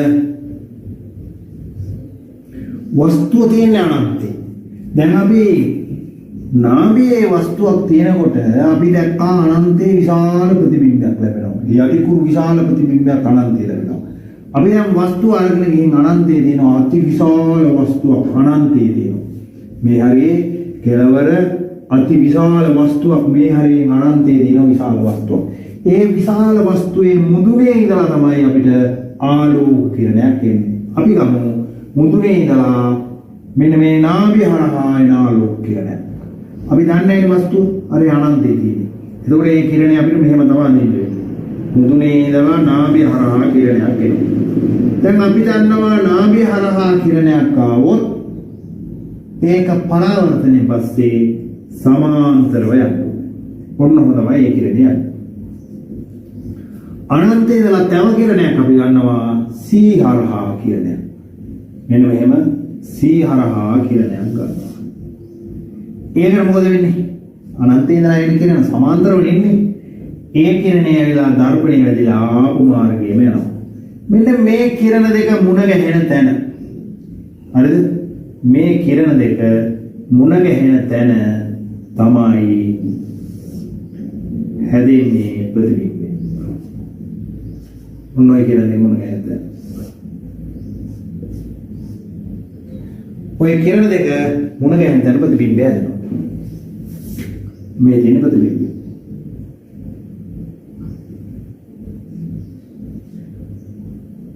ආයි ප්‍රතිබිම්බය. ඒතකොට වස්තු වෙන්නේ අනන්තයි. වස්තු දෙන්නේ අනන්තයි. දැන් අපි බලමු මේ ප්‍රතිබිම්බයේ ගුණ. ප්‍රතිබිම්බයේ ගුණ. ප්‍රතිබිම්බයේ කොහෙද පිහිටලා තියෙන්නේ? නාභියේ පිහිටලා තියෙන්නේ. හරියටම නාභියේ පිහිටලා. ප්‍රතිබිම්බය නාභියේ පිහිටයි. නාභියේ පිහිටයි. උඩුකුරු වස්තුවේ යටිකුරු ප්‍රතිබිම්බයක් එන්නේ. එහෙනම් ප්‍රතිබිම්බයේ යටිකුරුයි. ප්‍රතිබිම්බය යටිකුරුයි. එතකොට ප්‍රතිබිම්බය වස්තු අති විශාල වස්තුවක් අපි අනන්තයේදී ලැබුණේ ඊටම තුන්චි ප්‍රතිබිම්බයක්. එහෙනම් ප්‍රතිබිම්බය ඌනිතයි. ඌනිත ප්‍රතිබිම්බයක්. ඌනිත ප්‍රතිබිම්බයකි. ඌනිතයි කියන අදහස් වෙන්නේ කුඩයි. එහෙනම් විශාලණය ගැන මොකද කියන්න පුළුවන්? විශාලණය එකට අඩු. විශාලණයකට අඩු. හැබැයි මේ ප්‍රතිබිම්බය හරහා ඇත්තම කිරණ යනවා. ඒ නිසා මේ ප්‍රතිබිම්බේ තිරයකට ගන්න ඕන. ඒ නිසා අපි කියනවා මේක තාත්වික ප්‍රතිබිම්බයක්. තාත්විකයි.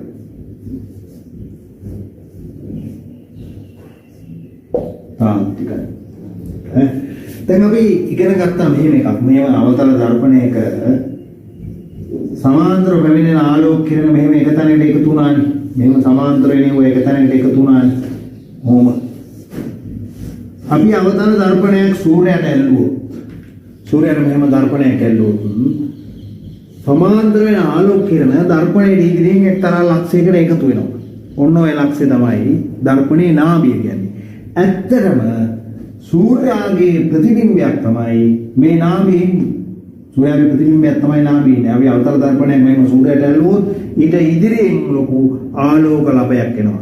විශාල දර්පණයක් අපි මේ විදිහට සකස් කරලා අර ආලෝක ලපය එන තැන හරියටම දර්පණයේ නාභිය. මේව අපි ලොකුට දර්පණේ සකස් කරලා අයි කරලා ඉදිරියෙන් මේ හිස් අවකාශයෙන් එකතු වෙන්නේ. යටින් අපි ස්ටූල් එකක් වගේ එකක් තියලා හරියටම අර ආලෝක ලපේ එන තැන තිබුණොත් වතුර මුට්ටියක් රත් වෙනවා. සූර්ය උතුණක් කියන්නේ ඒ වගේ උපකරණයක්. සූර්ය උතුණක් හැදෙන්න මේ අවතල දර්පණේ පාවිච්චි කරන්න පුළුවන්. අතීතයේ මේ අවතල දර්පණ පාවිච්චි කරලා යුද කටයුතු කරනවා. මේ විශාල අවතල දර්පණ මූදු වෙරළේ හයි කරලා එහෙට මෙහෙට හරවන්න පුළුවන් විදිහට හයි කරලා තියෙනවා. මූදේ ඈත නවත්තලා තියෙන සතුරු නැවකට හරියටම දර්පණේ ફોකස් කරනවා නාභිය නැවට එන්න දර්පණේ එහෙට මෙහෙට අරගෙන. ඒතකොට ටිකක් කළා යනකොට දර්පණේ නාභියට නැවවදින් ටිකක් කළා යනකොටම නැව ගිනි ගන්නවා. මොකද සූර්ය උතුණක් හැටියට එතන ක්‍රියාත්මක වෙනවා දර්පණේ අතනදී නැව ගිනි ගන්නවා. අතීතේ පාවිච්චි කරලා අපි දර්පණ වල භාවිත වෙනකොට ඒ ගැන අපි කතා කරමු. එතකොට මේ අනන්තයේ තියෙන වස්තුක ප්‍රතිබිම්බයක් එන්නේ හරියටම නාභියේ. නාභිය පිටනවා යටි කුරුයි ඌනිතයි විසරණයකට අඩුයි තාත්තිකයි. ඔන්න ඔය ලක්ෂණ තියෙනවා වස්තුව අනන්තය ඇතුළට. එහෙනම් දැන් මේ රූප සරණ ඇඳගෙන මේ ගුණ ටික ලියා ගන්න.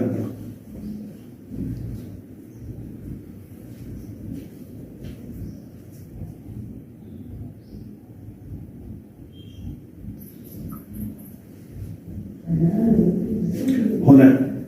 මම හිතනවා ඔබ වීඩියෝ එක මතක් නවත්තලා මේ ටික ලියා ගන්න ඉතින් කියලා.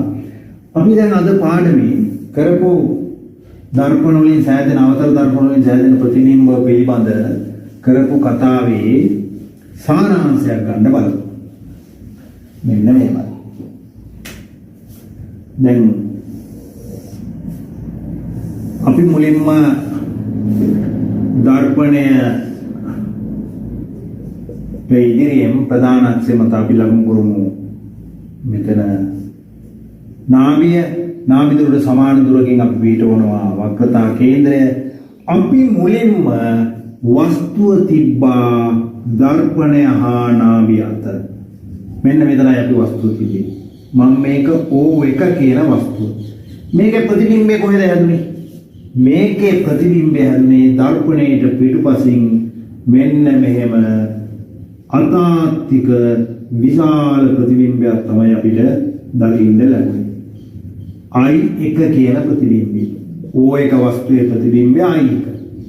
දැන් මේක අපිට දකින්න ලැබුණේ දර්පණයට පිටුපසින්. ඊට පස්සේ වස්තුව අපි අරගෙන ගියා නාභියට. මේ වස්තුව අපි නාභියට අරන් ආවා. වස්තුව නාභියට ගෙනාවා. නාභියට ගෙනනකොට වස්තුව O2 ප්‍රතිබිම්බය කොහෙද ආවේ? මෙන්න මෙහි අනන්තේ. යටිකුරු විශාල ප්‍රතිබිම්බයක් අනන්තය ආවේ. අපි ප්‍රතිබිම්බේ පේන්නේ නැහැ. ඊට පස්සේ අපි වස්තුව FC අතරට අන්නවා. මෙන්න මෙතෙන්ද ගෙනාවා වස්තුව. වස්තුව මෙතෙන්ද ගේනකොට O3 කියන වස්තුවේ ප්‍රතිබිම්බයක් අපිට දකින්න ලැබුණා.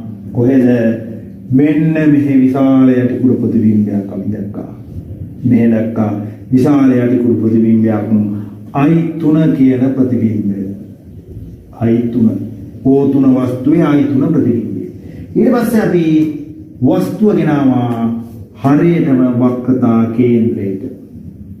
වක්‍රතා කේන්ද්‍රයට වස්තුව ගෙනාවා O4 කියන වස්තුව.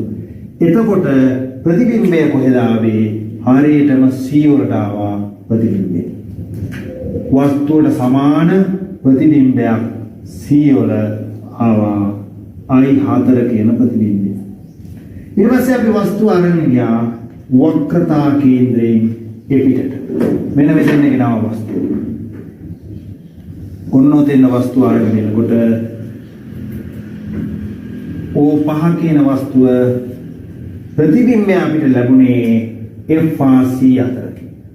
FRC අතර කුඩා ප්‍රතිබිම්බයක්. වස්තුවට වඩා කුඩා ප්‍රතිබිම්බයක් තමයි අපිට ලැබුණේ I5 කියන ප්‍රතිබිම්බය. ඊට පස්සේ අපි වස්තුව අන්න ගියා අනන්තයට. O6 අනන්තේ. O6 අනන්තයට ගන්නකොට ප්‍රතිබිම්බය ආවා හරියටම F වලට. ප්‍රතිබිම්බය ආවා F වලට. මෙන්න මේ F වල ආවා කුඩා ඌනිත ප්‍රතිබිම්බයක්. ඒක I6. දැන් මෙතන බලන්න නැති එකක් තියෙනවා. O1, O2, O3, O4, O5, O6 නැහැ. O6 කියන්නේ අනන්තයේ තිබිච්ච වස්තුව. ප්‍රතිබිම්බය ගත්තොත් I1, I2 නැහැ. I2 ප්‍රතිබිම්බය ආවේ අනන්තේ. I3 තියෙනවා, I4 තියෙනවා, I5 තියෙනවා, I6 තියෙනවා. මේකේ යන රටාවක් තියෙනවා. තේරුම් ගන්න රටාව. වස්තුව නාභියට ඉදිරියෙන් තියෙනකොට අතාත්තික උඩුකුරු විශාල ප්‍රතිබිම්බයක් ලැබුණේ අපිට. අතාත්තික උඩුකුරු විශාල ප්‍රතිබිම්බයක් අපිට ලැබුණා. ඊට පස්සේ අපි වස්තුව හරියට පොඩ අන්න ගිහින් නාභියට ගන්නකොට ප්‍රතිබිම්බයේ සමීකරම පැත්ත මාරු වෙලා වස්තුව දෙන පැත්තේ යටිකුරු විශාල ප්‍රතිබිම්බයක් බවට පත් වුණා. ඊට පස්සේ අපි වස්තුව ටික අරගෙන යන්න අනන්තය කරා ප්‍රතිබිම්බය ටික කුඩා විවි ආවමේ I3 I4 I5 I6 නාභිය. ඒතර වස්තුව අනන්තය කරා යනකොට ප්‍රතිබිම්බය නාභිය කරා කුඩා වෙනවා. ඒ නිසා මේ කරුණු ටික මේ අපි ඉගෙනගත්තු ටිකේ සාරාංශය. මේක හරි වැදගත්. මොකද්ද මේකේ තියෙන වැදගත්කම? මේ වගේ තැනකින් ප්‍රශ්නයක් අහන්න පුළුවන් මේක. අවතල දර්පණ වලින් සෑදෙන ප්‍රතිබිම්බ සම්බන්ධයෙන් වැරදි ප්‍රකාශය නැත්නම් සාවද්‍ය ප්‍රකාශය වන්නේ එක වස්තුව ද්‍රව්‍ය හා නාභිය අතර ඇති විට අතාත්වික උඩුකුරු ප්‍රතිබිම්බයක් ලබා දෙයි. හරිද? දෙක තමයි. දෙක වස්තුව ක්‍රමයෙන් අනන්තය කරාගෙන යන විට ප්‍රතිබිම්බය ක්‍රමයෙන් කුඩා වෙමින් නාභිය කරා පැමිණේ. මේ ඒ කතාවත් හරි. තුන වස්තුව නාභිය ඇති විට විශාල උඩුකුරු ප්‍රතිබිම්බයක් ලබා දෙයි. නාභියේ තියෙන ප්‍රතිබිම්බය උඩුකුරු නෙමෙයි යටිකුරු විශාල ප්‍රතිබිම්බයක් එන්නේ. හරි මේ පේනකට යටිකුරු තිබිච්ච එක තමයි කුඩායි යද්දී මේ නාභියට එනකොට ලක්ෂීය ප්‍රතිබිම්බයක් වෙනවා. සූර්යය ගත්තොත් ලක්ෂීය ප්‍රතිබිම්බයක් බවට පත් වෙනවා. ඔය වගේ වස්තුව ටික අහට යනකොට ප්‍රතිබිම්බයට මොකද වෙන්නේ? වස්තුව අනන්තය කරා යනකොට ප්‍රතිබිම්බේ නාභිය කරා යනවා. වස්තුව අනන්තය කරා යනකොට තාත්වික යටිකුරු ප්‍රතිබිම්බයක් නාභිය කරා යනවා. ඔන්න ඔය විශේෂ ලක්ෂණ අපි අවබෝධ කරගන්න ඕනේ. මේ පාඩමේ අපි ඉගෙන ගත්ත අද කොටසේ වැදගත් ටික තමයි මේ. ඒ හින්දා සාරාංශය අපි මේක සටහන් කරමු. සාරාංශය කියලා ලියලා මේක අපි ඇදගමු. මේක අඳිනකොට අපිට තේරෙනවා වස්තුව O කියන්නේ වස්තුව, I කියන්නේ ප්‍රතිබිම්බය. I කියන්නේ ප්‍රතිබිම්බය. එතකොට මේක දිහා බලනකොට අපිට තේරෙනවා වස්තුව ටික අපි අනන්තයට අරගෙන ගිහින් තියෙනවා. ප්‍රතිබිම්බය ටික මෙහෙට එනවා. ඒතර අපිට මෙතන නැත්තේ O6 වස්තුව නෑ. O6 අනන්තයේදී. අනන්තයේ ඇත. විශාල වස්තුව O6 අනන්තය. I එක තියෙනවා I2 නැහැ. එතකොට I2 පිරලා තියෙන්නේ අනන්තේ. ඒකත් පිරලා තියෙන්නේ අනන්තේ. දැන් මේ ටික සටහනක් ඇටියට ඔබ ඇඳගන්න.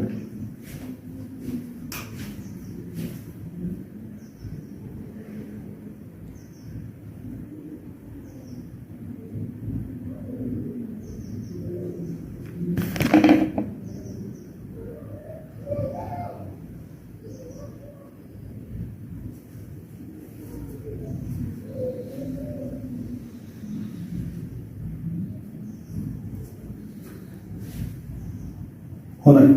මම හිතනවා ඔබ මේ ටික ලියා ගන්න ඇති කියලා. එතකොට අපි මේ කිරණ සටහන් අඳිද්දී භාවිතා කරේ කිරණ තුනයි. ඔබට මතක ඇති සමාන්තර වෙන කිරණයක් නාභි හරහා යනවා. නාභි හරහා යන කිරණයක් සමාන්තර වෙනවා. ඊළඟට වක්‍රතා කේන්ද්‍රය හරහා යන කිරණයක් එම මාර්ගයෙන් යනවා කියන කිරණ තුන තමයි අපි භාවිතා කරේ. හැබැයි අපිට ඕන නම් තවත් කිරණයක් භාවිතා කරන්න පුළුවන්. මෙන්න මේ දර්පණයට ආනතව එන කිරණයක්. මෙතන දර්පණයට මේ විදිහට දර්පණයට ආනත වෙන කිරණයක්. වර්තන නියම මේ පරාවර්තන නියම වලට අනුව ගමන් කරන ආකාරයට අපිට දැනන්න හැකියි. මේ දර්පණයට ආනතව මෙහෙම එන කිරණයක් මෙන්න මේ කෝණයට සමාන කෝණයකින් මෙහෙට පරාවර්තනය වෙනවා කියලා අරගෙන ඒකෙනුත් ඔය කියන සටහන අඳින්න අපිට පුළුවන්. අර කිරණ තුනට අමතරව අපිට මේ කිරණයක් තව ඕනනම් පාවිච්චි කරන්න පුළුවන්. හැබැයි මම මේ කිරණේ මෙතනදී යොදාගත්තේ නැත්තේ මේ කිරණේ අපි භාවිතා කරනවා නම් හැම විටම කෝණමානිය මැනලා මේ කෝණයට සමාන කෝණයකින් මේක අඳින්න ඕනේ. නැත්නම් කිරණ සටහන අඳින්න බැවල්ද. අර කිරණ තුන භාවිතා කරලා අඳිනකොට අපිට එච්චරම ගැටලු වෙන්නේ නැහැ. අපිට ඇද ගන්න පුළුවන් කිරණ සටහන. මේක භාවිතා කරොත් ටිකක් අපිට කාලය වැඩි යනවා. ටිකක් අපහසු බවක් තියෙනවා. ඒ නිසා මම මේ කිරණේ භාවිතා කරේ නෑ. අර කිරණ තුන විතරයි භාවිතා කරේ. ඒකිනුත් අපිට කියලා සරලක් අදින්න ඕනේ වෙන්නේ කිරණ දෙකක්. එහෙමනම් අපි යනවා අද මේ පාඩමේ අවසාන කොටසට අවතල දර්පණවල භාවිතය. ලියන්න මාතෘකාව අවතල දර්පණවල භාවිතය.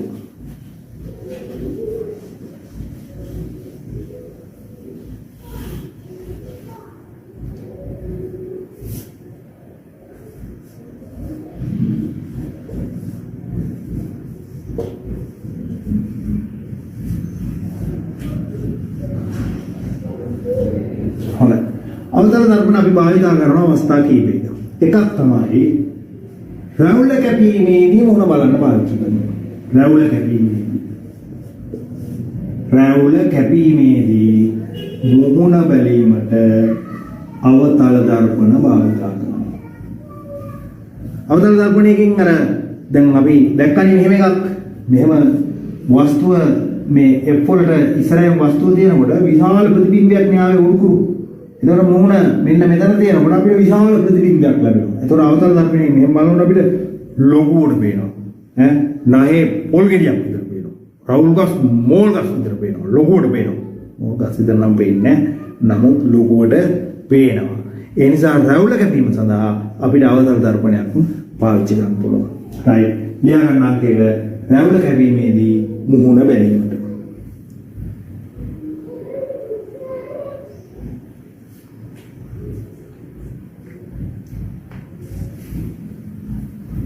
රැවුල කැපීමේදී මුහුණ බැලීමට. අංක 2 ඔබ ගිහින් තියෙනවා නම් දන්ත දොස්තර මහත්තයෙක් මුණ ගැහෙන්න දන්ත වෛද්‍යවරයෙක්.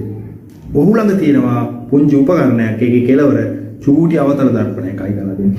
ඒක කට ඇතුලට දාලා හෙරමේඩ කරලා දත්වල කුහර තියෙනවද, දත්වල ස්වභාවය කොහොමද, උඩු ඇඳේ දත් කොහොමද, ඒවා බලාගන්නේ ඔහු කට ඇතුලට මේ දර්පණය දාලා. එහෙනම් දෙවෙනි කාරණේ දන්ත වෛද්‍යවරුන් විසින් රෝගීන්ගේ මුඛය පරීක්ෂා කිරීමට. දන්ත වෛද්‍යවරුන් විසින්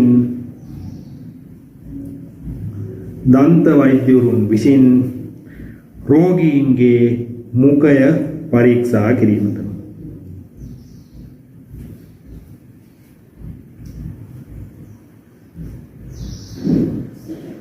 දන්ත වෛද්‍යවරුන් විසින් රෝගීන්ගේ මුඛය පරීක්ෂා කිරීමට. ඊළඟ තුන්වෙනි අවස්ථාව අවතල දර්පණ අපි පාවිච්චි කරනවා අතීතයේදී යුද කටයුතු වලට. අතීතයේ පාවිච්චි කරුවා මේවා යුද කටයුතු සඳහා.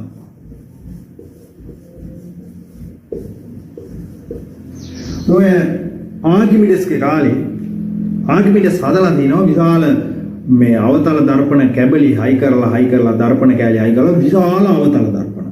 මේ සුළුවේ වනේ හරි විශාල අවතල දර්පණ.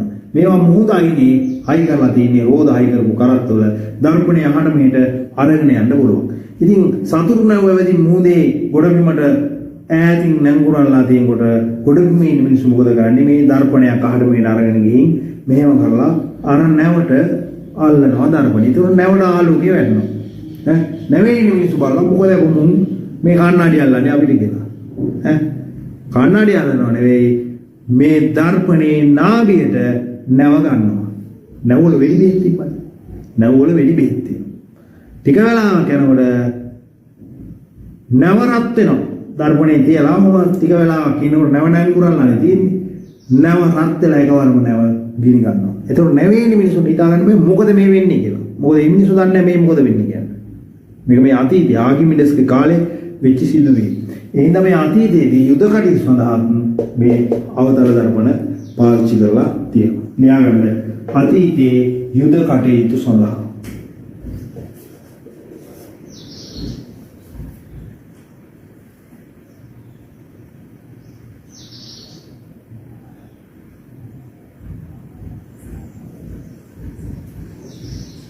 අතීතයේ යුද කටයුතු සඳහා. ඊළඟ හතරවෙනි අවස්ථාව තමයි සූර්ය උදුම් සඳහා. සූර්ය උදුම් සඳහා. සූර්ය උදුමක් කියන්නේ මෙන්න මෙහෙම අවතල දර්පණයක් අයි කරලා තියෙනවා. මේක අවතල දර්පණය. මෙහෙම සූර්යායෙන් එන ආලෝකය දර්පණයට වැටෙන ආලෝකය මේ මෙහෙම එක තැනකට නාභිගත වෙනවා.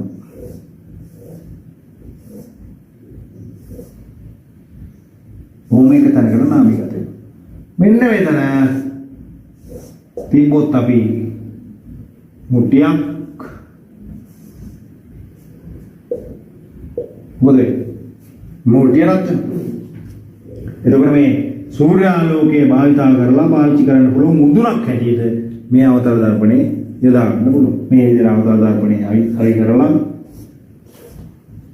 අයි කරනවා ඉදිරියෙන් ફોකස් වෙන්න නාභියට. ඊට පස්සේ මේ නාභිය මත යමක් තිබ්බොත් වතුර මුට්ටියක් තිබ්බොත් ඒක රත් වෙනවා.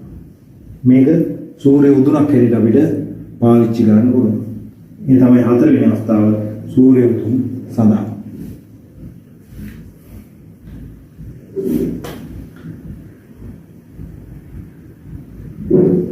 හොඳයි.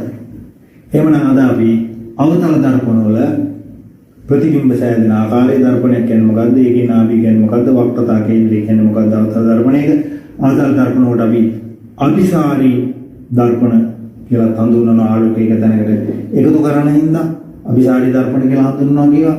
ඊළඟ අවතල දර්පණයේ ප්‍රතිබිම්බය අදින්න කිරණ තුනක් අපි පාවිච්චි කරා. ඒ කිරණ පාවිච්චි කරලා අපි ප්‍රතිබිම්බ කීපයක් ඇඳා ඒ අවස්ථාවල ප්‍රතිබිම්බ වල ගුණ ලැබුවා.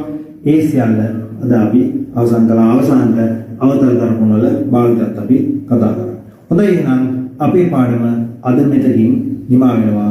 තවත් දවසක අපි 5 වෙනි වීඩියෝවේ මුණ ගැහෙනවා උත්තර දර්පණ වලින්. එතෙක් ඔබට සුබ දවසක්. ආයුබෝවන්.